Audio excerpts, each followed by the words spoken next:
Saudara terkasih, apa kabar semuanya? Kiranya kita selalu diberi kesehatan, kemurahan rezeki, serta rahmat yang berlimpah dari Tuhan kita, Yesus Kristus. Kali ini kita akan melihat dan merenungkan bagaimana Tuhan Yesus mengeluarkan setan dalam tubuh manusia. Dan setan sendiri pun mengakui bahwa Tuhan Yesus adalah Tuhan dari firman itu sendiri. Sebab tertulis dalam Yohanes 10 ayat 30, Aku dan Bapa adalah satu. Jadi tidak ada yang mustahil bagi Tuhan Yesus. Jika Dia sudah berkehendak, apapun bisa akan terjadi. Mukjizatnya sungguh nyata, termasuk mukjizat mengeluarkan setan dalam setiap manusia. Kita, bagi anak Tuhan yang percaya, tidak ada yang tidak mungkin. Bisa kita ketahui masih banyak sekali mukjizat Tuhan Yesus yang Dia lakukan terhadap manusia, termasuk mengeluarkan setan dalam tubuh manusia yang kerasukan. Silakan kita simak video ini, kiranya bermanfaat bagi kita semua. Amin. Orang kesurupan disembuhkan oleh mukjizat Yesus selalu diutus untuk bersaksi. Berdasarkan kisah yang ditulis dalam Markus 5 ayat 1-20. Sewaktu Yesus baru turun dari perahu di seberang danau di daerah orang Gerasa. Tiba-tiba Yesus dihampiri oleh seorang yang kesurupan atau kerasukan roh jahat. Sebelum orang kesurupan itu mendekat, Yesus telah menghardik roh jahat yang bersemayam di dalam diri orang itu. Lalu orang yang kesurupan itu berlari ke arah Yesus dan menyembahnya. Roh jahat yang diam di dalam orang kesurupan itu mengakui bahwa Yesus adalah Anak Allah yang Maha Tinggi dalam Markus 5 ayat 7. Pengakuan tersebut membuat setan atau roh jahat itu bersedia untuk menyembah Yesus. Setidaknya pada peristiwa tersebut,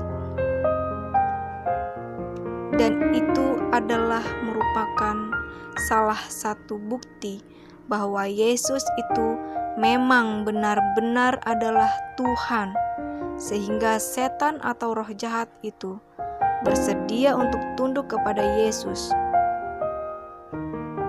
Yesus telah mengusir keluar roh jahat yang diam di dalam diri orang itu, sehingga orang kesurupan tersebut menjadi waras.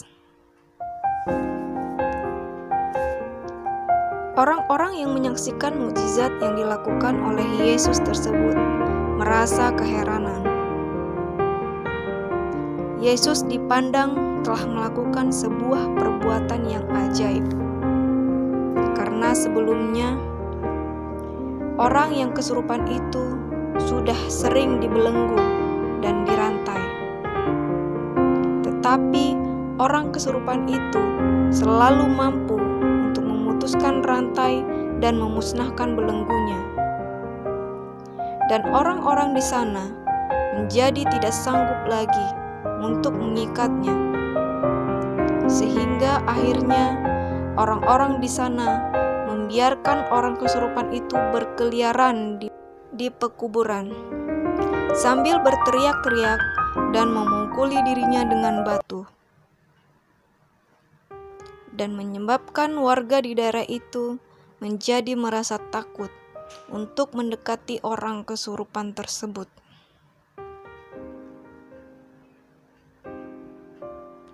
Setelah orang kesurupan itu disembuhkan dan menjadi waras, maka Yesus mengutus orang tersebut ke Dekapolis untuk bersaksi kepada keluarga dan teman-temannya.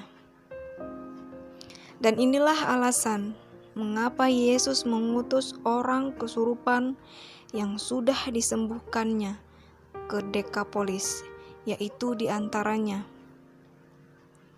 Pertama, kata Dekapolis berasal dari dua kata, yaitu deka yang berarti 10 dan polis yang berarti kota.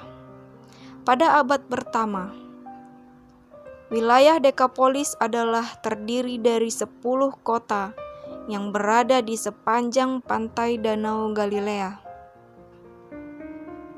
Kota-kota tersebut disatukan oleh sebuah bahasa dan budaya yang sama. Dan biasanya hal itu memudahkan untuk kabaran Injil supaya dapat diterima. Dan orang kesurupan yang telah disembuhkan itu adalah tinggal di Gerasa yang terasa dalam wilayah Dekapolis tersebut. Sebab orang yang sebelumnya kesurupan tersebut telah dikenal oleh banyak orang di wilayah itu.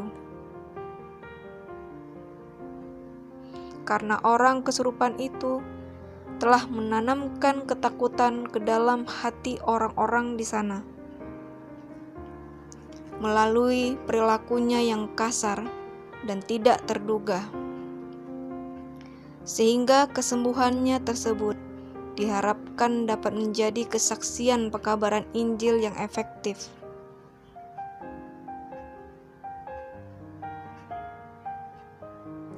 Bahwa di balik semua keadaan yang menimpa orang kesurupan itu, Yesus melihat di dalam diri orang tersebut ada sebuah kerinduan untuk menjalani hidup yang lebih baik. Oleh karena itulah, maka Yesus secara ajaib membebaskan orang tersebut dari setan yang menyiksanya. Lalu kemudian Yesus mengutusnya untuk bersaksi di Dekapolis.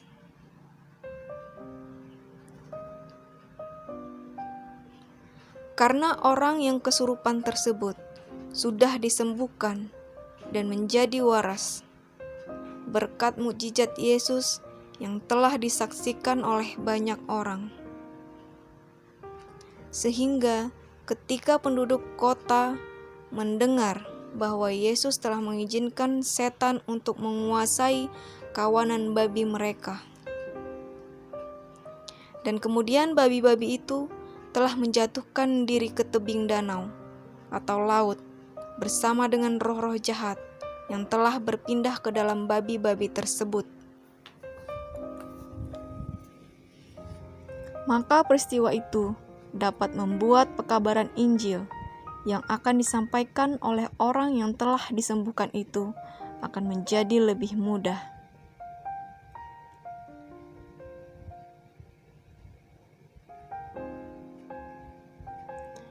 Karena orang kesurupan yang telah disembuhkan tersebut dapat menjadi saksi hidup. Ketika dirinya membawakan pekabaran Injil di Dekapolis, orang yang tersebut dapat bersaksi atas kesembuhan fisik, mental, emosional, dan spiritual yang telah dilakukan oleh kuasa Yesus. Dan memang inti dari Injil itu adalah untuk mengembalikan manusia yang telah rusak karena dosa, untuk dikembalikan kepada keutuhan yang diciptakan Kristus untuk mereka.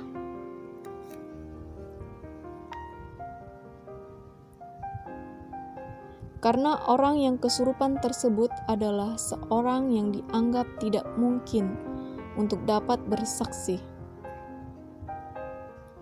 Namun kuasa Yesus yang ilahi membuktikan bahwa Yesus dapat mengubah sesuatu hal yang tidak mungkin menjadi mungkin. Allah sering menggunakan saksi yang dianggap oleh orang itu tidak mungkin. Tetapi oleh Allah, orang tersebut diubahkan oleh anugerahnya untuk membuat perbedaan di dunia ini. Kita juga dapat menjadi saksi terhadap apa yang telah kita ketahui mengenai anugerah Kristus. Dan sebagai saksi-saksi bagi Kristus, maka kita harus memberitakan apa yang telah kita ketahui, apa yang telah kita lihat dan kita dengar, serta kita rasakan,